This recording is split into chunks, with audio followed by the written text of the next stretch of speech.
Fala galera, eu sou Lucas Rafael e esse é o Nerd Podcast. Nesse primeiro podcast, resolvemos abordar uma temática muito bacana, que são os 20 anos da franquia Harry Potter. Para isso, trouxemos alguns convidados e apoiadores do Nerd Point, que assim como eu, também são fãs dessa saga. Aldria Rose. Lumos, oi Nerd Point, Aldria aqui.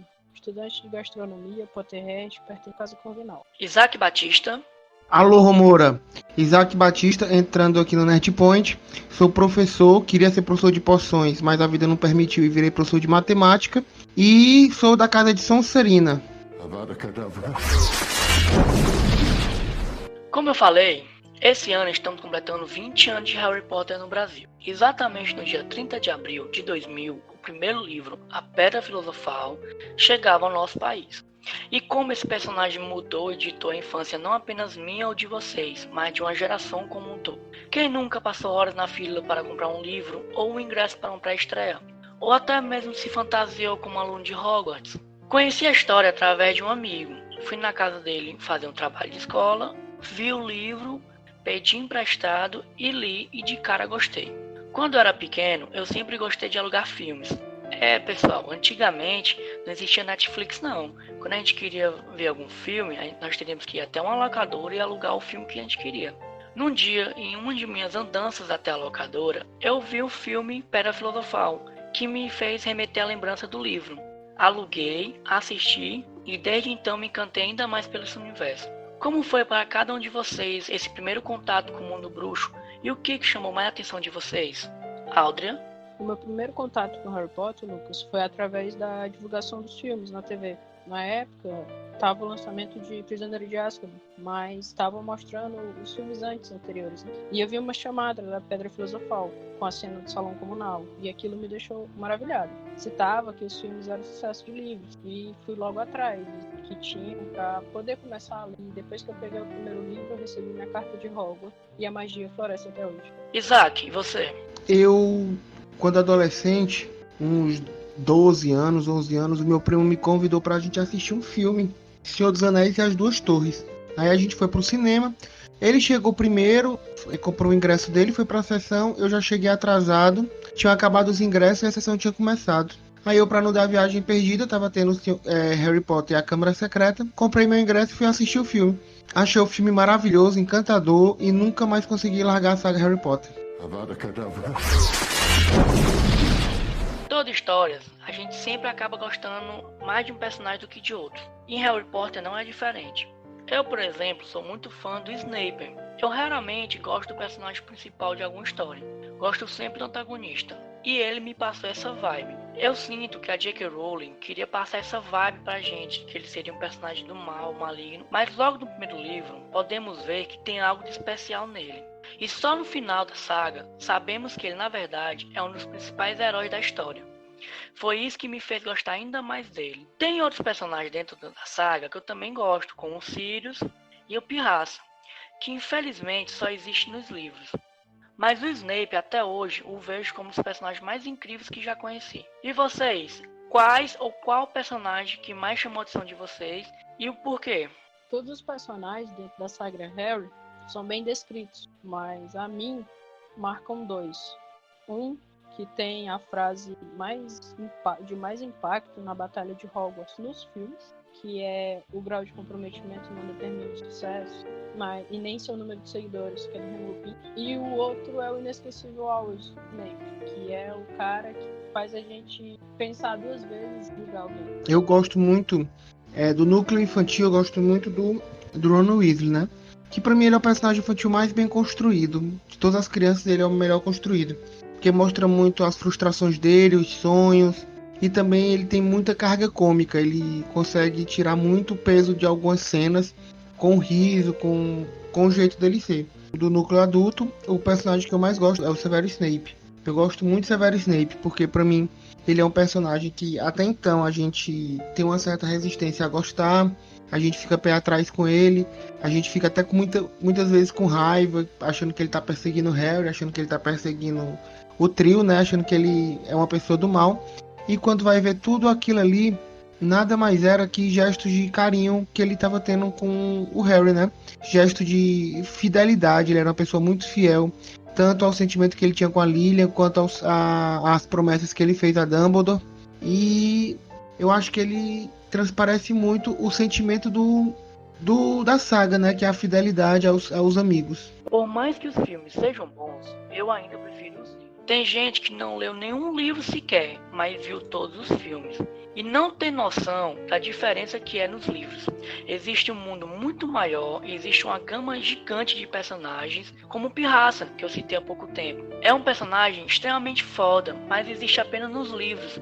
O que vocês acham sobre isso, Aldria? Eu sinto muita falta também do Professor Binns. O Professor Binns é um professor fantasma da história da magia, que é o responsável por dizer ao trio Harry e Hermione sobre a história da Câmara Secreta. E como você disse, o Pirraça é uma ausência enorme, ainda mais porque nos livros temos o momento mais icônico, que é ele reverenciando Fred e o George na fuga de Hogwarts, sobre a gestão da Umbridge, logo após os gêmeos terem transformado os corredores do castelo num pântano. Mas também me faz falta a ausência da Winky, a elfa doméstica da família Crouch, que é injustamente acusada de conjurar a marca negra no torneio de quadribol. E ela aparece nas partes mais cômicas do livro. É essencial a parte cômica dela. Ela faz parte da Fale, que é a frente de libertação dos elfos domésticos. Até mesmo na Batalha de Hogwarts ela tá. O Centauro Fires também faz muita falta. Ele ocupa o cargo da Trelawney depois que a Umbridge demite ela. Os pais do Neville, que quando a gente conhece ele, a gente fica na dúvida se a profecia fala do Harry ou fala do Neville. Tudo isso deixa a gente um pouco, podemos dizer, naquele gostinho de querer mais. E você, Isaac? O que você acha que só tem nos livros que falta aos filmes para que eles sejam melhores? Eu acho que tem muita coisa, né? Que os filmes, por ter essa dimensão menor, ser menores, né? Terem um tempo de duração menor, eles acabam deixando de lado. Eles acabam deixando de lado alguns personagens, como já foi falado, né? A Winky, que é uma elfa doméstica muito legal, que rompe todos os paradigmas, porque ela gostava de tomar um hidromel escondido, né? Tem o Pirraça, que aprontava com o Filch, né? Que vocês já comentaram também. O Firenze, que virou professor. Tem muita coisa legal, assim, que é deixada de fora. Tem alguns locais, como o Hospital St. Mungus também, que é deixado de fora da trama. A Floresta Secreta a gente pouco vê. Algumas relações também com alguns personagens, eles são mal interpretados nos filmes, como a Gina, que é sempre interpretada como uma menina muito de defesa. Sendo que a Gina, ela assume o protagonismo quase sempre, em quase tudo. Ela tem um protagonismo lá na Armada Dumbledore. Ela assume o protagonismo também quando ela vai pra Batalha de Hogwarts. Ela assume muito protagonismo e sempre é colocado ela como uma pessoa sempre indefesa, que alguém precisa ficar salvando sempre, que alguém precisa ficar protegendo e defendendo. E ela não era esse tipo de pessoa. E o quadribol também, né, Isaac? Sim, o quadribol é pouco esquecido. E até tanto o quadribol competição em Hogwarts, quanto o quadribol que eles brincavam na toca, né? Tem muita cena da Gina treinando com o Harry antes de começar as aulas letivas que é esquecida também, né? Que eles sempre treinavam quadribol e depois, até por conta disso, a Gina se torna defensora das arpias de Holyhead, né? Que ela vira jogadora profissional de quadribol. Sim, o quadribol é um dos pontos também que eu queria conversar com vocês. Eu senti falta do quadribol nos filmes, a verdade é essa. Ele aparece muito pouco. Se eu não me engano, só em 3 filmes que ele aparece, né? Mas faltou muito mais, afinal é o esporte bruxo, né? O quadribol é como se fosse nosso futebol. Ele é o esporte principal do mundo bruxo e quase não foi falado, quase não teve nenhuma referência nem nada. Eu senti muito isso aí também. Outro ponto também que eu queria conversar com vocês, não sei se vocês concordam comigo, é o torneio Tribruxo, né? Que nos livros ele é muito melhor detalhado, explicado. Já nos filmes ele é muito reduzido. E a missão que nos livros, no caso, é menor, nos filmes dão mais importância, né? Que é a missão do dragão. Já nos livros, não. A principal missão lá é a do labirinto. É onde acontece muita coisa a missão do labirinto. Aparecem muitos personagens. Inclusive, é lá que vai aparecer a esposa do Aragorn, que no filme nunca foi nem citado. A gente não tem a citação da Mozart. A Mozart, ela é a responsável pelos filhos. Quando Harry entra na floresta e o Aragorn, vocês vão servir de comida para os filhos, mas aquela fala é dela. É ela que chama os filhos para atacar o Harry e o Ron naquilo. E ela tá no labirinto, no torneio. Não só ela, como a Esfinge, que a Esfinge é uma criatura da Minerva. McGonagall que cria a esfinge é dela. Os explosivinhos, que são aquelas coisas estranhas, Aquelas mini bombas que o Harry solta no sétimo filme.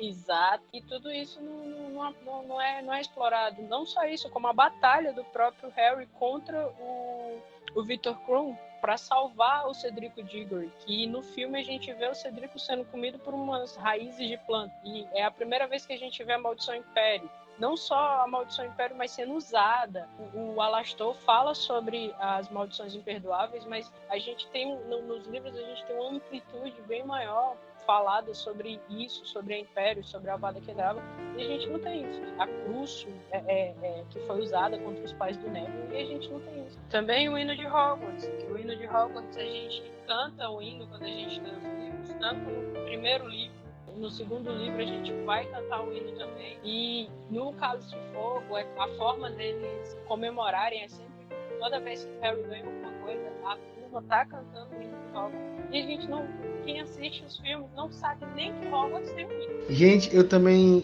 senti muita falta. Uma das personagens que eu mais gosto é a Luna, né? Eu acho a Luna uma pessoa muito incrível. Eu gosto muito dessa veia cômica que a Luna traz muito. E eu senti muita falta no quadribol de uma partida que a Luna narra um jogo de quadribol. Tá lá as duas equipes, acho que é Sonserina e Grifinória, estão lá disputando quadribol, o jogo pegado, todo mundo disputando, todo mundo lá atrás da goles, e a Luna tá narrando os onzóbulos que estão passando pela orelha do Harry, ou o Nargolé que tá passando perto do Draco Malfoy, e não tá nem aí pro jogo. Aquela cena pra mim, se tivesse, ia ser uma coisa muito massa em um dos filmes, porque ia ser muito engraçado a Luna narrando um jogo de quadribol. E no livro a gente pode ver, né? Faz muita falta também a morte do Colin Creevey, porque o Colin, ele marcou demais a gente na Câmara Secreta. No último livro, a gente vê ele carregado pelos braços eu não lembro agora se é o Rony ou o Neville que carrega ele, mas ser carregado pelos braços dele quando o Harry tá indo no encontro do Voldemort na Floresta Negra. Isso a gente não tem. Eu acho que se isso fosse pros filmes, a gente choraria muito mais do que a gente já chorou. Porque o último filme, não teve uma pessoa que ficou normal naquele filme na sala de cinema. Ou a gente gritava na hora que a Minerva junta todo mundo ali na frente do Snape, que aparece o Harry, aparece a Gina, aparece toda aquela armada pra batalhar contra o Snape. E isso não foi bem executado. Não vou dizer que não foi bem executado. Tudo bem, o filme teve uma duração enorme, mas faltou. A gente só chorou no final, a gente só viu as mortes no final, a gente não viu aquelas mortes que tiveram enquanto a batalha estava acontecendo. Eu acho assim, a morte do Colin foi muito difícil pra mim quando eu li no filme, porque eu esperava um Weasley morto. Que 8 pessoas na guerra, se não morrer um, não tinha lógica. Tinha que um Weasley morrer. Eu acreditava que um Weasley morreria, então eu já estava preparado para a morte do George. Agora, do Colin Creevey, eu não estava preparado de jeito nenhum, porque se a gente pensa, é uma criança, né? Mais nova do que o Harry, que sempre teve aquele fã... Sempre foi muito fã do Harry, né? Sempre estava atrás de foto, atrás de autógrafos do Harry de todo jeito. E quando a gente lê que ele estava lá estirado, que estava sendo carregado pelo Rony, é uma coisa muito difícil, assim. Eu mesmo senti bastante, foi uma das mortes que eu mais senti foi a do Colin. Fiquei realmente bem sentido com a morte do Colin. A J.K. não precisava ter matado a Tonks e o Lupin na mesma hora. Sinceramente. É muito sem lógica deixar o filho sozinho com o Harry pra criar. Não tinha lógica dela matar o Lupin e a Tonks ao mesmo tempo. Deixava pelo menos um vivo, né? Por favor. Sendo que quem assiste os filmes também não sabe nem que o Harry passa a cuidar do filho da Tonks do Lupin. Sim, tem esse detalhe. Ninguém sabe realmente. Nunca deixam claro. E o Harry tá levando só os 2 filhos dele. Ele tá cagando pro filho da Tonks, né? Que ela tá mais velho, né? Ele nem aparece na estação. Nem aparece, pois é. É como se ele nem existisse. É evidente a gente se lembrar, todos aqueles que só assistiram o filme e não leram os que o beijo do Rony e da Hermione é muito mais intenso do que aquela porcaria que é mostrada no filme. Porque, honestamente, aquilo é uma porcaria. Sim, verdade, concordo. No livro é totalmente diferente, é mais emocionante. Você lê, você sente a emoção dos dois no momento. Sem falar no Harry e na Gina, né? Sim, o Harry e a Gina também é a mesma coisa. Falando, né, de morte e final Batalha Final. A Batalha Final, nos filmes, ela também é muito pouco explorada, né? Se a gente lembrar nos livros, é totalmente diferente, ela é mais grandiosa, a gente sente a carga emocional, que é uma batalha mesmo, é uma guerra, onde um lado tentou montar um exército, o outro também tentou se reforçar. E até nos filmes, aquela luta entre o Harry e o Voldemort, ela é muito estranha. Aquele negócio do Harry se agarrar com ele, se jogar. Não, no livro não é aquele jeito. É uma guerra mesmo. É uma coisa sofrida, é uma batalha. É tensa, vai morrer gente dos dois lados e tudo. Nos livros, a batalha do Harry e o Voldemort acontece no salão comunal, não do lado de fora como foi mostrado nos filmes. É toda a escola em volta deles e apenas eles dois lutando. Antes disso acontecer, vem a morte da Bellatrix, que a Molly mata a Bellatrix, que ela tentou matar a Gina, e é também um combate muito bom, um combate totalmente que te deixa sem ar quando você tá lendo aquilo dali. E pro filme a gente vê aquela batalha totalmente cheia de efeito e sem noção. A gente nota que eles fizeram muito mais para ter uma qualidade 3D do que realmente para demonstrar o que acontece de fato, né? O Voldemort se degradando, aquilo não foi daquele jeito, aquilo foi uma batalha lá dentro do grande salão, lá em Hogwarts, Harry e Voldemort lutando na casa de cada um deles, né? Que foi lá que o Voldemort se sentiu a primeira vez em casa, o Harry também. Então é muito uma batalha deles dois, no ambiente deles, um ambiente que eles sempre se sentiram bem confortáveis. E eles fazem uma batalha totalmente aleatória. Essa questão da Molly também, nos livros, mostra muito a força da Molly, né? O amor que ela tem pela família, com esse amor ela consegue ser mais forte do que muita gente que passa muito tempo batalhando. Mostra muito da força dela, o tanto que ela ama a família dela. Quando ela vê a Gina numa situação daquela de perigo, ela não quer mais saber de nada. Ela sai de onde ela tá, que ela estava guerreando contra o Comensal da Morte, ela sai correndo, desesperada, para salvar a filha dela e para matar quem tivesse lá na frente dela. Então ela vai lá, aí mata a Bellatrix Lestrange, né? Que é uma das Comensais da Morte mais fortes. Ou seja, demonstra muito a força da Molly, que é sempre tida como uma mulher dona de casa, indefesa. E ela mostra que ela não tem de indefesa, não tem nada. Mexeu com a família dela, ela vira uma fera. É como se fosse uma leoa, né? Mexeu com a cria dela, ela vai pra cima e não tá nem aí. Inclusive, essa parte, Isaac, da Molly, liga muito aquela parte que também não mostra nos filmes, né?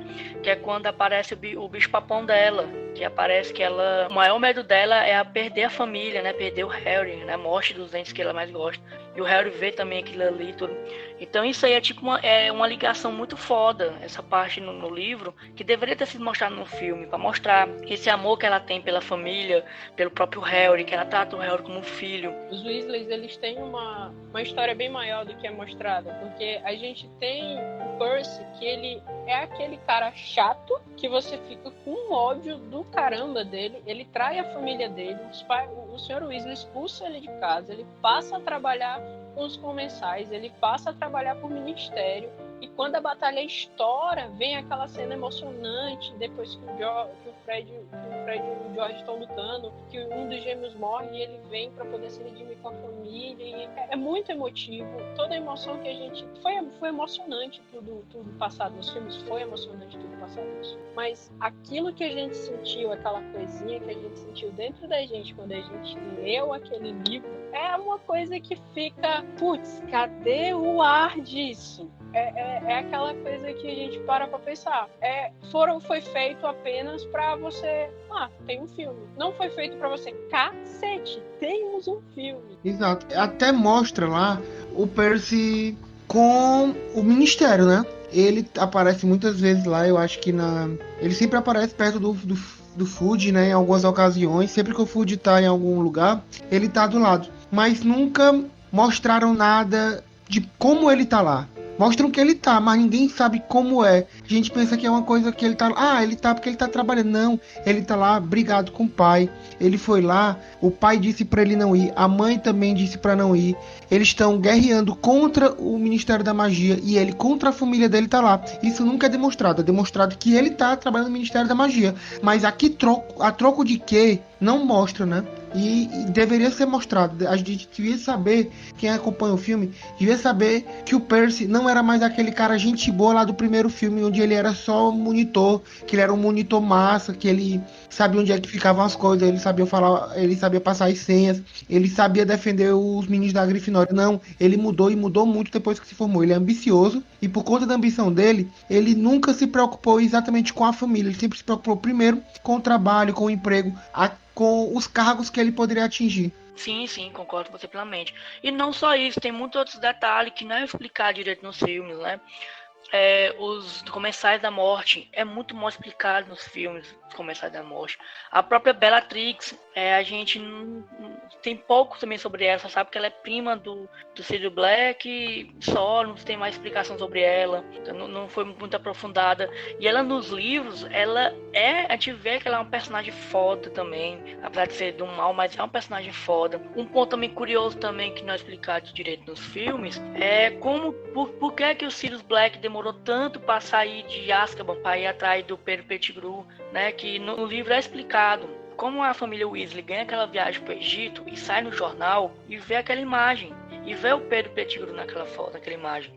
E com isso, ele tem aquela raiva, aquela vingança por ele ter traído os Potters. Então, por isso, aquilo que faz a ambição dele sair, de fugir de Azkaban. E isso não é contado nos filmes, infelizmente. Infelizmente, quem não lê os livros não entende direito porque que ele demorou tanto tempo para sair de Azkaban. Assim como o próprio Voldemort também. A história do Voldemort tem uns furos enormes nos filmes, e nos livros você pega tudo. No Cálice de Fogo, o livro já começa o Voldemort como Tom, matando os avós, matando o pai. Tem muito mais história dele. O Cálice de Fogo, eu acho que foi um filme muito pouco explorado. Eu acho que de toda a franquia de filmes, o Cálice de Fogo foi o que eu menos gostei, a verdade é essa. Pois dá para ter sido explorado mais, principalmente o torneio tribucho, principal de toda a história, que eu acho que é muito mal contado, é muito mal explicado, entendeu? Então, por mim, que o filme Cálice de Fogo é o filme que eu menos gosto. Mas já falando disso, aproveitando sobre filmes, o filme que eu mais gosto é O Prisioneiro de Azkaban, tá? Porque é o filme onde eu sinto que ele chega a ficar mais perto da história. Tem furos, mas é o filme onde ele chega mais próximo do livro. Eu senti isso. Então é o meu filme preferido. É o filme onde aparece o Sirius Black. É o filme um pouco mais escuro. Se você pegar a tonalidade do filme, ela é um pouco mais escura. Já dos livros, do livro que eu mais gosto é A Relíquia da Morte. Por se tratar em ser o último livro. E nele, a J.K. Rowling consegue fechar a história bonitinha. O livro é muito bem fechado. É muito bem fechadinho. Ele consegue pegar referência desde o primeiro livro. É muito bacana você ler o livro. Tem muita gente que reclama por ser um dos maiores, mas pra mim ele é o melhor porque você acaba tendo aquela nostalgia, lembrança lá do primeiro livro ainda. Todas as pontas soltas que ficaram abertas em outros livros, tudo se conecta perfeito no último livro. Eu acho muito massa isso. Para vocês, qual é o filme que vocês mais gostaram e o livro que mais agradou vocês? O meu filme favorito também é O Prisioneiro de Azkaban, porque O Prisioneiro de Azkaban ele dá uma outra visão a gente. É quando a gente passa a ver os alunos de Hogwarts utilizando roupas trouxas, coisa que a gente não via nos filmes anteriores. É quando a gente começa a ver também a personalidade de cada um, porque o diretor, Afonso Cuarón, deu para eles poder se vestirem do jeito que eles quisessem com o uniforme de Hogwarts. Tanto que a gente vê já uma gravata um pouco mais solta, a pessoa usando uma blusa diferente para fora, sem aquele tudo formalzinho. Como também as tatuagens do Sirius. Cara, as tatuagens do Sirius é muito bem interpretada no filme. Que a gente não tem isso tanto no livro. A gente sabe que o Sirius tem tatuagem, mas a gente não tinha ideia de como eram as tatuagens do Sirius. Tanto que as tatuagens da mão do Sirius é toda uma ideia de umas runas russas e toda aquela história. E o livro favorito, na minha opinião, para mim, é o Ordem da Fênix, porque na Ordem da Fênix a gente tem a primeira menção à profecia, que é quando a gente descobre o porquê que Harry Potter é o eleito, porquê que o Harry, que todo mundo fala que tem que derrotar o Voldemort. É onde a gente conhece a história do Hagrid, que a gente descobre que o Hagrid tem uma família, que na família do Hagrid ele tem um irmão. É quando a gente vê mais ainda da escola, que é quando tem os nomes, que é para poder você se formar em Hogwarts, que são capítulos e capítulos sobre isso. A gente descobre o bicho-papão da Hermione, que o medo da Hermione é não passar em prova nenhuma. Então, é quando começa tudo. Para mim, ele é um dos livros essenciais. Isaac? Meu livro preferido, eu gosto muito do Cálice de Fogo, Harry Potter e o Cálice de Fogo. É um livro com a temática muito de aventura. Lá a gente vê muito quadribol, tem um campeonato mundial de quadribol. Lá a gente é apresentado para novos personagens. A gente vê a Hermione batalhando numa causa que ela quer, uma causa social, ela quer resgatar os elfos domésticos, né? Ela quer que eles se libertem. Também é no quarto livro que a gente realmente tem a volta do Voldemort. E então realmente se dividem os Comensais da Morte de quem não é Comensal da Morte. Naquele momento que o Voldemort volta, ali a gente vai ter novamente a divisão. Ali já tem a preparação dos dois exércitos para a Guerra Bruxa. Então a gente já tem uma preparação para uma guerra. E eu acho que o livro demonstra muito bem isso. E o filme preferido, como todo mundo já disse, é O Prisioneiro de Azkaban. Não tem para onde correr não. O Prisioneiro de Azkaban é muito bom. A leitura dele é muito bem feita. Eu gosto muito do jeito que ele é trabalhado, a temática mais sombria e tudo. É um filme que eu me divirto bastante quando eu assisto. Acho que é o melhor filme realmente da saga, indiscutivelmente. Por mais que eu goste dos livros, mais do que dos filmes, sempre que eu vejo alguma coisa relacionada à franquia, vem à cabeça os atores. Eu não consigo desassociar os atores da saga. Quando eu penso em alguma coisa sobre Snape, sempre me vem um Alan Rickman na cabeça. Ele é meu Snape. Eu acho que eu não conseguiria ver outro ator no papel de Snape. Não dá. Ele foi perfeito, ele é perfeito, ele é o Snape. Assim como o Harry é o Daniel Radcliffe, a Hermione é a Emma Watson e o Weasley é o Rupert Grint. Então, assim, pra mim é difícil desassociar os atores da franquia. Vocês também sofrem com isso? Eu não consigo ler o nome Harry Potter sem me associar ao Daniel Radcliffe. Não dá. Eu não consigo ler o nome Ron Weasley sem ver a cara do Rupert Grint. Eu vou até mais, eu não consigo ver o nome Ron Weasley sem lembrar do Rupert Grint e sem lembrar do dublador dele. É o Charles Emanuel. Cara, eles deram uma vida muito, muito grande ao Ronald Weasley. E assim, todos os personagens. O próprio Alan Rickman que tu falou, não dá pra imaginar o Snape sem imaginar o Alan Rickman. O que eu acho que as falhas dos filmes têm é de roteiro ou direção. Os atores, eles são impecáveis, eles transmitem pra gente os sentimentos dos personagens. Eu acho que eles são muito bons e impecáveis nas atuações deles. Eu não consigo ver o Moody sem ser o Brendan Gleeson. Ele foi muito perfeito. O Brendan deu uma vida pro Moody. E a gente vê aquele olhar carrancudo que nem a gente esperava depois de ler o Moody no livro. Assim como eu não consigo ver o Argofield sem ser o David Brandley. E eu não consigo ver também o Hagrid sem ser o Rob Contrain. Sendo que o Robbie Williams tentou fazer esse papel. Ele implorou por esse papel, mas a J.K. não deu, porque a J.K. tinha aquele negócio de atores britânicos e tudo aquilo. São atores que se entregaram literalmente àquele personagem que a gente tanto ama. Avada Kedavra. Quando foram anunciados Animais Fantásticos, eu fiquei feliz. Eu sei que não é a mesma sensação do passado, mas é bom ter esse universo de novo em evidência. Através disso, eles vão poder se aprofundar e explicar melhor a história de alguns personagens que foram pouco explicados no passado, inclusive nos livros, como é o caso do Grindelwald, do Dumbledore, da Nagini. Pois é, eu acho muito interessante também a história da Nagini, né? Que a gente acha que ela é só uma cobra que o Voldemort, nas andanças dele lá pela Albânia, pegou ela. Uma cobra muito grande, né? Que a gente sempre fica se perguntando. E muito antiga. E agora a gente vai ver que ela tem mais tempo do que a gente imaginava. Que ela, na verdade, não é só uma cobra. Ela é um Maledictus. Que tá agora contando a sua história lá em Animais Fantásticos, Os Crimes de Grindelwald, né, que é no segundo filme agora que saiu. E também eu espero que a Warner se retrate com nós, fãs de Harry Potter, por nunca ter mostrado de fato a história de Dumbledore e Grindelwald, que eles têm uma história muito, muito rica, muito grande, que é muito bem contada nos livros, principalmente no Relíquias da Morte. Quando a Rita Skeeter escreve um livro, o Harry tem consciência que esse livro existe quando ele vê um debate entre Eliphas Dodge e a tia Muriel, né? Quando ele tá lá fantasiado de um Weasley. E a gente não tem muita informação sobre isso nos filmes, né? Nos filmes eles não trazem muito a história de Dumbledore, não traz a história de Grindelwald. No máximo ele mostra a Ariana no quadro, convidando os meninos a passarem para Hogwarts, na Batalha de Hogwarts, mas só isso, eles não trazem a história como ela foi descrita nos livros. Concordo com você plenamente, eu tenho essa mesma visão. E até que os filmes são bons, né? Os 2 que saíram até agora, tem mais vindo aí, até que são bons. Eu tô gostando dos filmes. E vocês, o que vocês estão achando disso?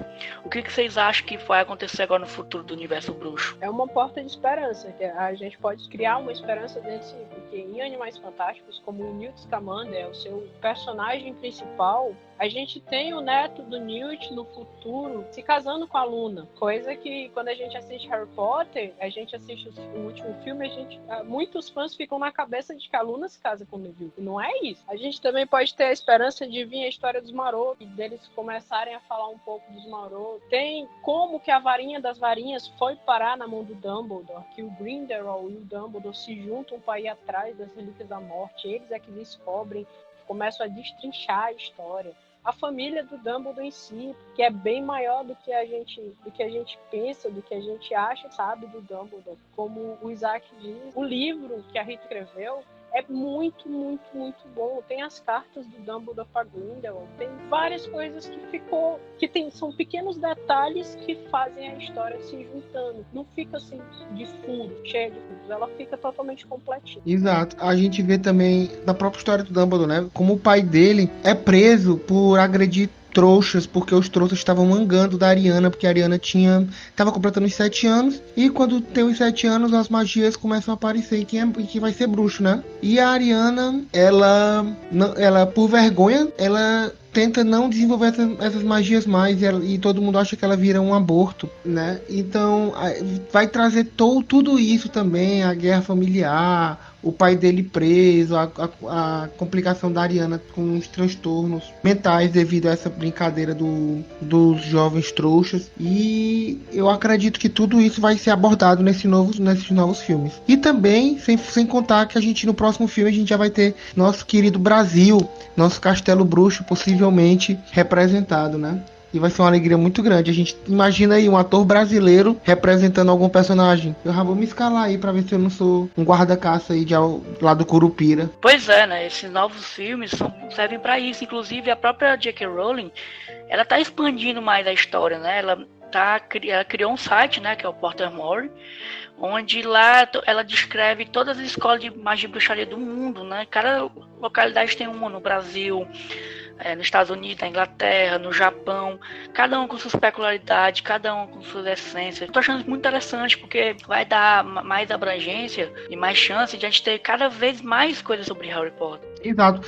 E assim, eu acho que o Ezra Miller ser um Obscuros e ele ser o grande protagonista desses 2 primeiros filmes, ele me lembra muito a crer que ela tá botando ele como protagonista pra mostrar o que é um obscuro, porque eu acredito que a Ariana, irmã do Dumbledore, seja um obscuro, e até por isso ela tá querendo dar uma ênfase que o pessoal conheça essa história de um obscuro. Exatamente. E isso, eu acho que ela já quer dar entrada pra tentar pegar todo aquele furo da primeira guerra bruxa do Voldemort, né? Que ele tinha ajuda. Então, é mostrar o antes do Harry, o que aconteceu até o momento que os pais do Harry morreu, para poder ter a continuação dos filmes como a gente já tem hoje em dia. Meio que aquela história de fazer os últimos filmes como os primeiros. Sim, sim. Se a gente for pegar na história, tem Star Wars, né, tem muito disso em Star Wars. Por mais que essa história seja uma história dos prequels, né, contando um pouco do passado, tem como utilizar essa história para corrigir muito furo, realmente tem como. E eu vejo uma oportunidade também da própria Warner pegar aquela ideia dos fãs que fizeram um fanfilme sobre o Voldemort e realmente fazer um filme, uma trilogia, contando a história do Voldemort. Eu acho que seria muito interessante. Um filme dele pequeno, um filme dele médio e um filme dele adulto, terminando quando ele chega na casa dos Potter. Acho que seria uma ideia que a Warner já deve estar planejando e deve sair muito em breve. Eu acredito que sim, porque ela sabe o poder que esse personagem tem. Por mais que seja um personagem, um antagonista muito foda nos livros, no filme ele não é tanto assim, mas no livro ele é um antagonista foda, mas ele tem uma história pesada também. A história dele não é tão boa, assim, todo mundo pensa. Ele não se tornou mal porque ele quis, ele se tornou mal porque aconteceu coisas na vida dele que o levou a se tornar mal. Essa que é a verdade. Exato. Todos os personagens da J.K. são muito bem construídos. Não tem ninguém que seja bonzinho porque é bonzinho ou que seja mal porque seja mal. Eles têm uma carga emocional muito grande. As pessoas boazinhas, por exemplo, vamos citar aqui o Ron Weasley. Ele também tem inúmeros defeitos, ele tem inveja de todos os irmãos dele, até por isso ele se sente inferior. Os personagens da J.K., a gente pode observar que ela cria eles para eles terem uma evolução, seja uma evolução boa ou seja evolução ruim, como tu falou. Eles começam de uma forma e eles vão evoluindo, até chegar a um certo ponto que ou o cara é o cara mais podre ou o cara vira uma pessoa totalmente... Putz, esse cara se reconstruiu, como tu falou, o Draco. O Draco, ele vira outra pessoa totalmente diferente depois da Batalha de Hogwarts. O Draco era... Na Batalha de Hogwarts em si, ele ajuda muito o Harry. Não é apenas aquilo dele passar pelo Voldemort e ir embora. Não, ele ajuda muito o Harry na Batalha de Hogwarts. Muito. Eu acho que os dois que evoluíram, que eu vejo a evolução maior, é a do Draco. E eu vejo a evolução tremenda no Neville também. Eu acho que o Neville é um personagem que mais consegue se transformar na saga. Inclusive, o Neville tem um ponto na história que a gente acaba se questionando se quem é o escolhido não é o Neville em vez de ser o Harry. Acontece isso também. É um personagem que ele se transformou tanto ao longo do tempo na história que tem uma hora que a gente se questiona. Será que o escolhido não é o Neville, não? O Isaac falou do Rony, né? Da casa do Rony. Tem uma curiosidade bem louca que a gente não lembrou e que eu acabei de lembrar quando o Isaac falou. Gente, vocês lembram que na casa dos Weasleys existe um vampiro que mora em cima do quarto do Rony? Meu Deus, existe! Meu Deus do céu, o vampiro, cara! E o Rony, ele vai dizer que ele tá com doença de vampiro, aí eles vão descer o vampiro pro quarto do Rony, e o Rony vai poder fugir com o Harry. Bicho, que lembrança! Vampiro não é o vampiro que a gente imagina, dentão, Edward Cullen, não, viu? O vampiro é um zumbi, ele não quase não consegue falar nada, ele é lentãozão e tal. É totalmente diferente dos vampiros que a gente imagina aí guerreando com lobisomens. É uma doença, né? Sarapintose, uma coisa assim, é o nome da doença. Pois é, galera, o papo tá bom, o papo tá ótimo, mas tudo que é bom tem um ponto final. Gostaria que você deixassem as considerações finais de vocês. Por favor, fiquem à vontade. Audrey Rose. Eu gostaria de agradecer a Nerd Point e a ti, Lucas, pelo espaço que tá dando pra gente poder falar sobre essa saga épica que é Harry Potter, que acaba de completar 20 anos aqui no Brasil, né? Como você falou no começo, e que marcou e marca até hoje inúmeros Potterheads. Foi a infância de muita gente. Foi aquele aconchego que a gente teve quando a gente era mais jovem. Muitos jovens hoje em dia também estão passando a ter. Gostaria de parabenizar o trabalho impecável do site da Nerdpoint, que é maravilhoso. Apenas obrigado mesmo pelo espaço. Isaac. Eu queria agradecer também o espaço, queria agradecer o convite, Lucas, e a Nerdpoint. Foi muito bom esse tempo, relembrando de coisas tão fantásticas que eu vivenciei na minha infância e na minha adolescência, lembrando de Harry Potter, lembrando de curiosidades, coisas que a gente leu, coisas que a gente viu nos filmes, e também que além de ter lido e não ter entendido, a gente ia atrás e pesquisava e ia em sites e fóruns de Harry Potter, e foi muito bom reviver isso tudo, relembrar disso tudo aqui nessa conversa. Gostaria de agradecer de novo a participação de todos vocês, muito obrigado, e quem sabe não fazemos a parte 2 no futuro, né? Vamos ver. Vou deixar na descrição as redes sociais de todos